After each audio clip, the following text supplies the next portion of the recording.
இப்ப பிஜேபியினுடைய அடுத்த மூவ் எப்படி சார் இருக்கும்? இப்ப செங்கோட்டையன அழைச்சு சீக்கிரட்டா ஆலோசனை நடத்துறாங்க அப்படின்னா, ஒரு அஜெண்டா வச்சிருக்கும்ல சார் பிஜேபி.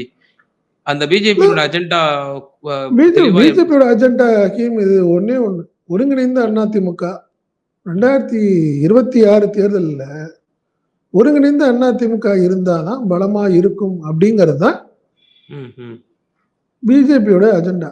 இது ம், சம்பந்தமான சில ரிப்போர்ட்ஸ கூட அன்னைக்கு அமித்ஷா சொல்லியிருக்காரு. நீங்க நினைக்கிற மாரி ம், கிடையாது. ரொம்ப வீக்கா இருக்கிறீங்க நீங்க. ம், பாராளுமன்ற தேர்தல் மாரி திருப்பி நீங்க பெருசா ஏமாந்துறாதீங்க. ம், ரொம்ப ம், மோசமா இருக்கு உங்க சூழ்நிலைலாம் சொல்லியிருக்காரு அவரு. ம், ம், எடப்பாடிய வச்சு தான் சொல்லியிருக்காரு, பேசியிருக்காரு. ம், அதனால அவங்க தான் நினைக்கிறாங்க. என்ன நினைக்கிறாங்க? தென் மாவட்டங்கள் ரொம்ப வீக்கா இருக்கு.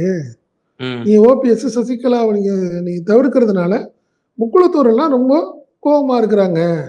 ம், நம்மள வந்து அவர் சுத்தமா ஒதுக்குறாரு அப்படின்னு நினைக்கிறாங்க. அது வேண்டாம். ம், அவங்கலாம் சேர்த்து பண்ணீங்கன்னா தான் நல்லா இருக்கும்.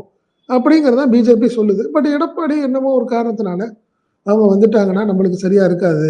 ம், ம். அப்படின்னு நினைக்கிறாரு அவரு. நம்மளுக்கு திருப்பி அதே மாரி குடைச்சல குடுப்பாங்க. அப்படின்னு நினைக்கிறாரு அவரு.